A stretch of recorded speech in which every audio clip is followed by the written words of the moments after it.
Hello, it's a privilege to come your way today.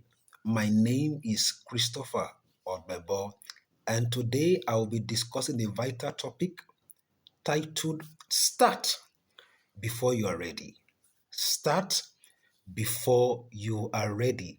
And the Bible text is in the book of First Thessalonians chapter 5, verse 24. First Thessalonians chapter 5, verse 24, where the Bible says, faithful is the one who calls you, and he will also do it. Faithful is the one who calls you, and he will also do it. Why have you not executed that vision you have? Why are you still delaying to start that project? Why are you dilly-dallying working on that vision?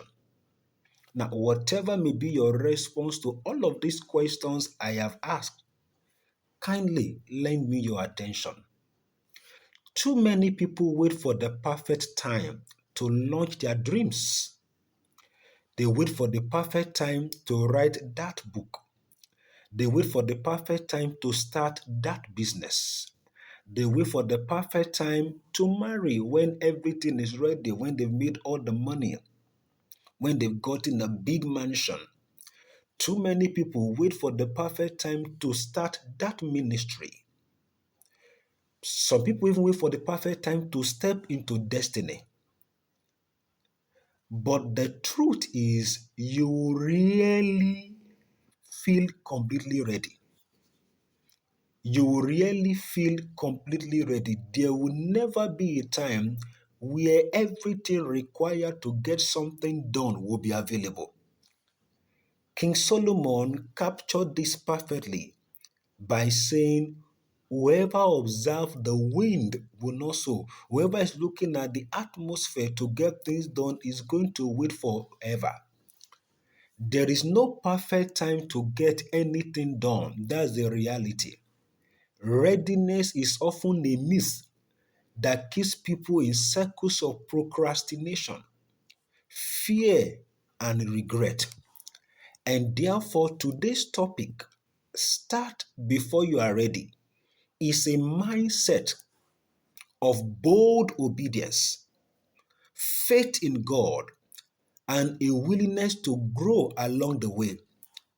It is about you stepping out from your comfort zone and stepping into destiny even while still trembling, knowing that grace meets where preparation ends.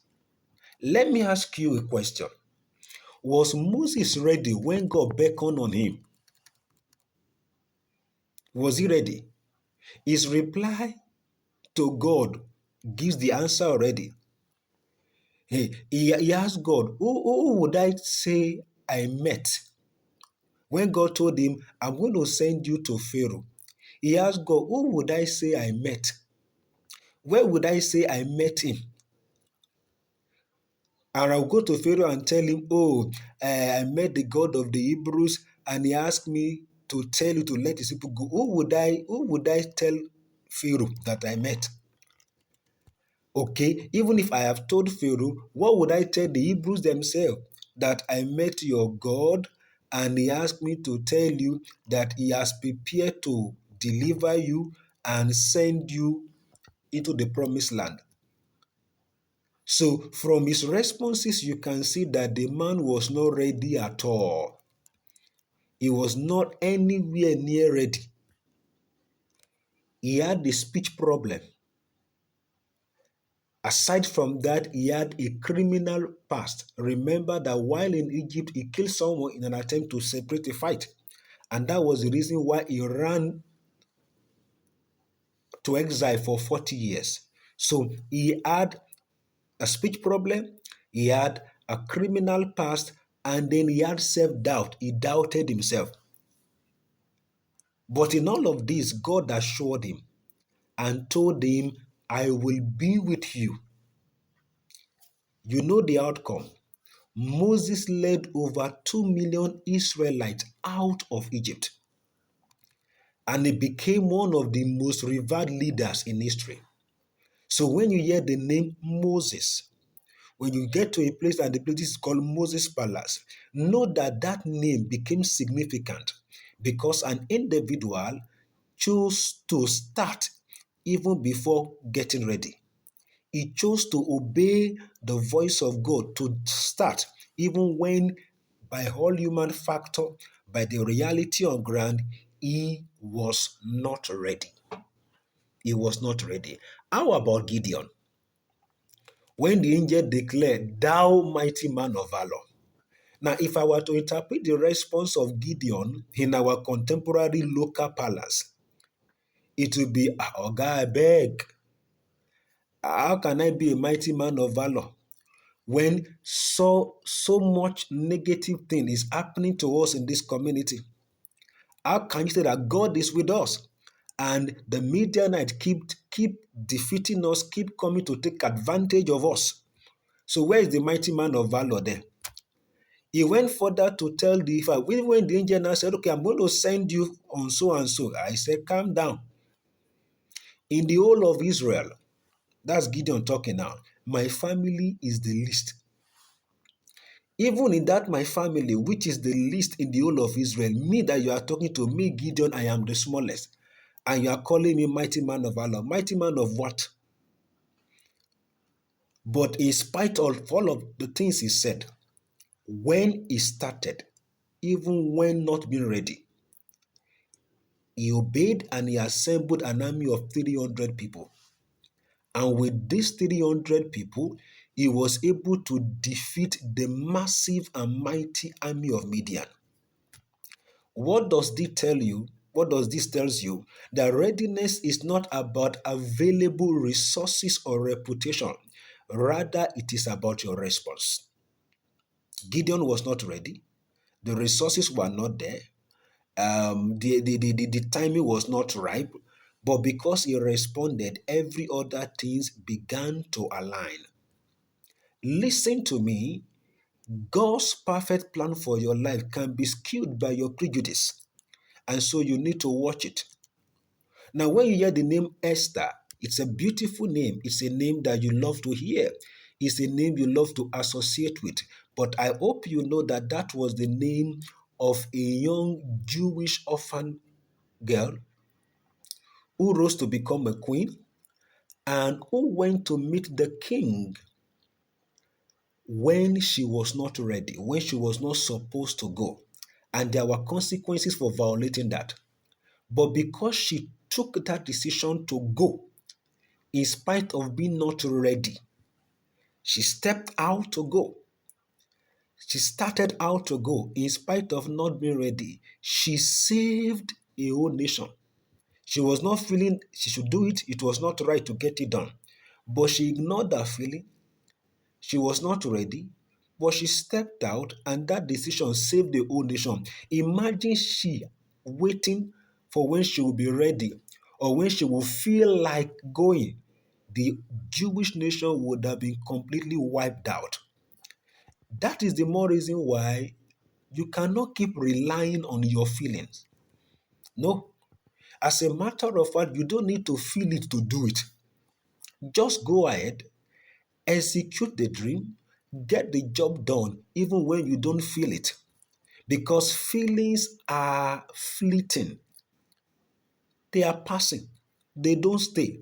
And you cannot build your life on something that keeps modulating, something that goes up, goes down, goes up, goes down. You can't build your life on things like that.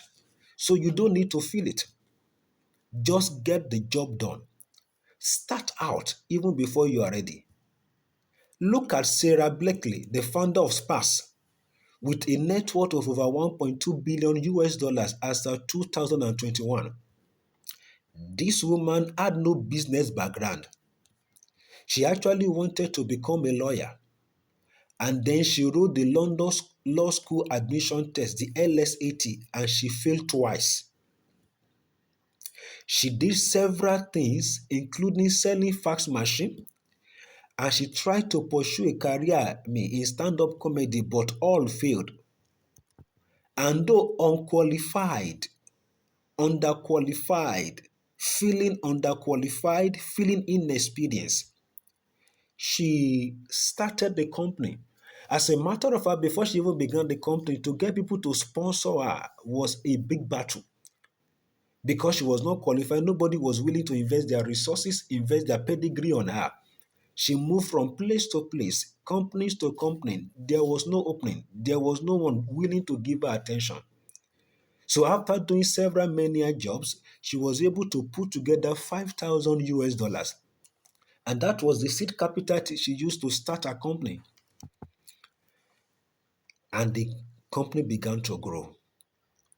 So much so that by the year 2012, when she clocked 41 years, she was declared by Forbes as the youngest self-made female billionaire. As at now, the year 2025, her current net worth stands at 1.3 billion US dollars because she never gave up, because she started even before being ready. God's servant, Bishop Oyedepo, in his youth received a vision from God about a massive ministry. As at when he started, there were no lands, there were no resources. As a matter of fact, because there was no land, they began under a tent with a few people. But today, the story is different. And the story is different because it started.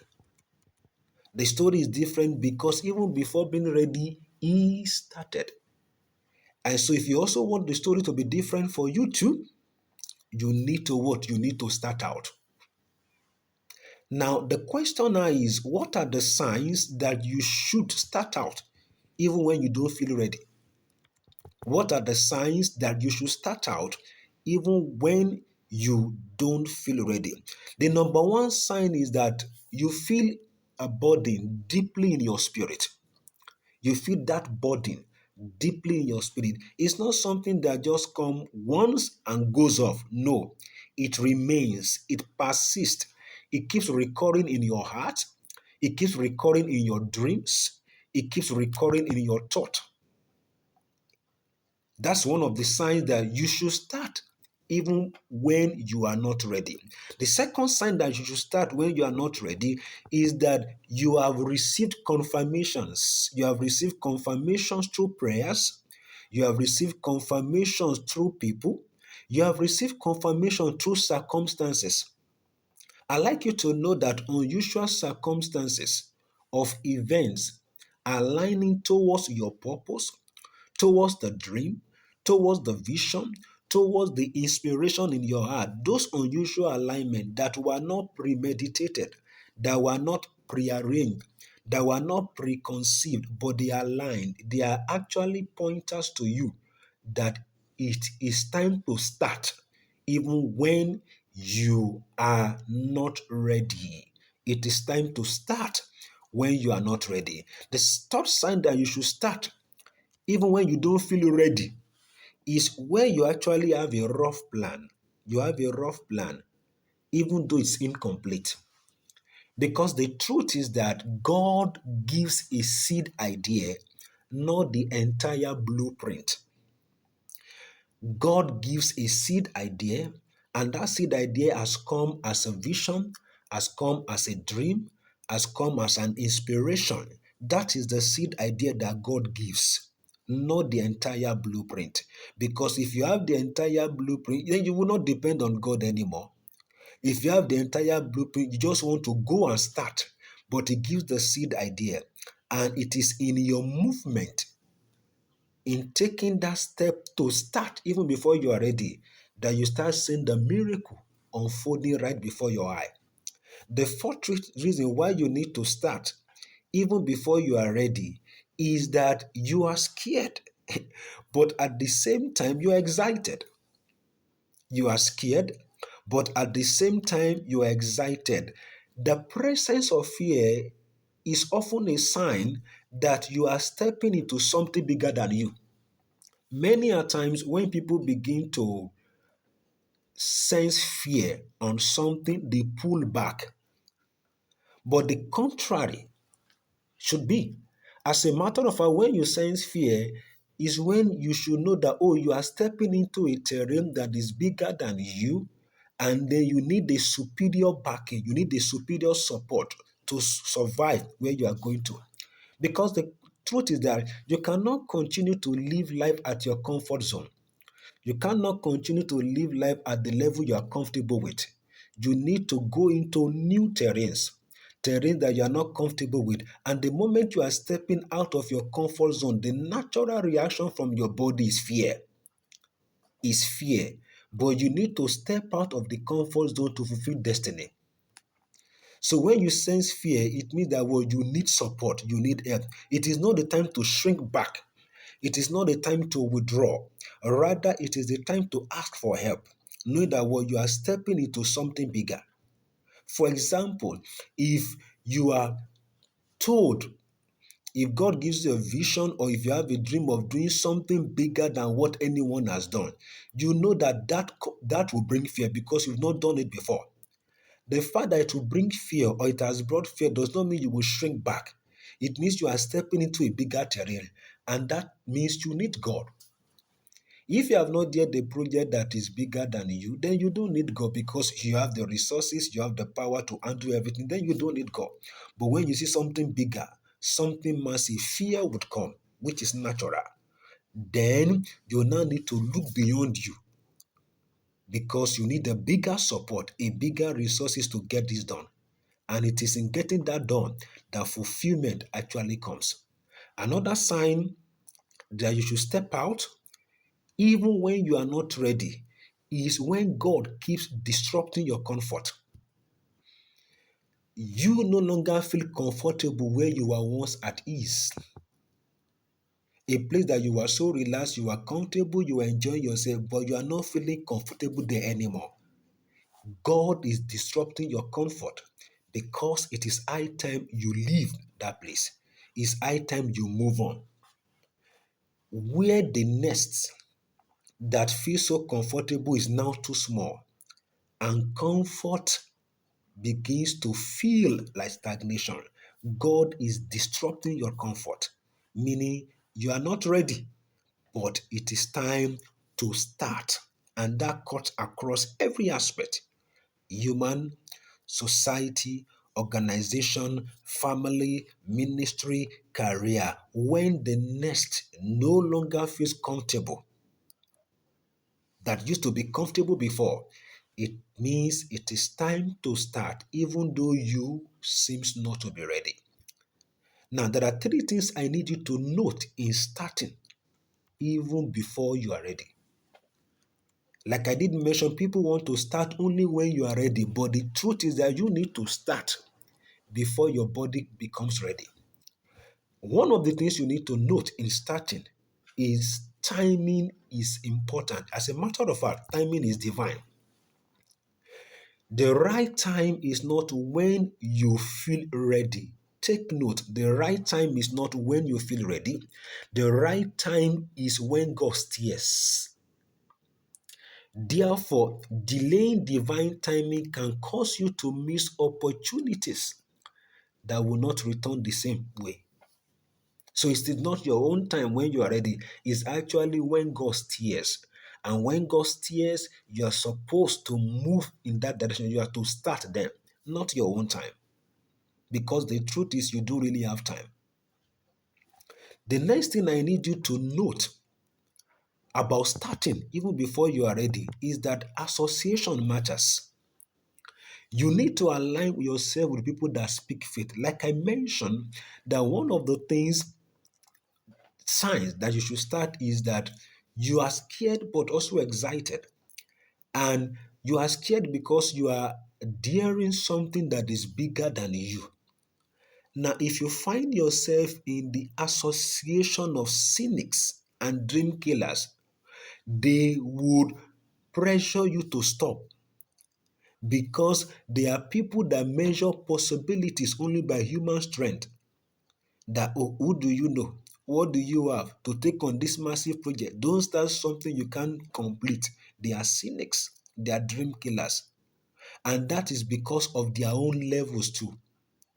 But you knowing what you need to do, that God is the one telling you, you have to what? You have to move on. So association matters. You need to align yourself with people who speak faith, not fear. You need to align yourself with mentors and encouragers who will challenge you to leave your comfort zone. Because the comfort zone, as good as it may be, is only for a while. You cannot build your life at the level of the comfort zone. Amos 3 verse 1 says, woe to them who are at ease in Zion. The next thing and the third thing I want you to note about time, about starting, even before you are ready, is that preparation is progressive. To think that you will need to have everything ready before you start is actually a myth. You prepare as you move on. And because preparation is progressive, you are to start where you are with what you have. I'm reaching out to you from my location with what I have. If I had to wait to have everything set, the devices, the backdrop, and everything glittering to be able to reach you, I won't be able to reach you. And the blessings and the encouragement coming via this platform that I am privileged to host and bring will not be able to reach you from me as at this time. But I choose to start. So preparation is progressive. Moses had the rod, he started with it. David had the sling, he started with it. Even Jesus Christ, who is the Savior of the whole world, started with only 12. I tell you, there is a miracle in motion. There is a miracle in movement. I am asking you, therefore, to do the following. 1. Write the vision. Write out the dream. Write out that inspiration. Break it down into smaller bits and then start small. The next thing is what? Step out in faith. The one you want to start with, who do you need to speak to? Who has done something about it? What research can you make about it? Who can you talk to about it to give you broader perspective about it? What you have within you, how can that help in making the first step in bringing it into reality, in bringing that concept into reality? Then find accountability partner, people that you can submit to, that can guide you. Mentors, friend, associate that can say, okay, you have done it this way, you can do it this way. That will also keep you in check. And then you need to stay in the word and prayers to build stamina, because you are starting before you are ready at all. You're going to find challenges, you are going to find confrontations, but you need to build stamina even while still on. And then you need to trust the process, because the process will take time and the timing, the duration is relative. But since you know that this is what you should be doing, trust the process and keep at it. Feeling unready is human. As those who got married, they didn't feel everything was ready to get married. As those who started the company, everything was not ready as at when they began. As those who probably relocated, everything was not ready as at then. They just had to do it. So feeling unready is human. But refusing to start is disobedience when God is the one prompting you. It is human to feel unready, but not to start when God prompts you is disobedient.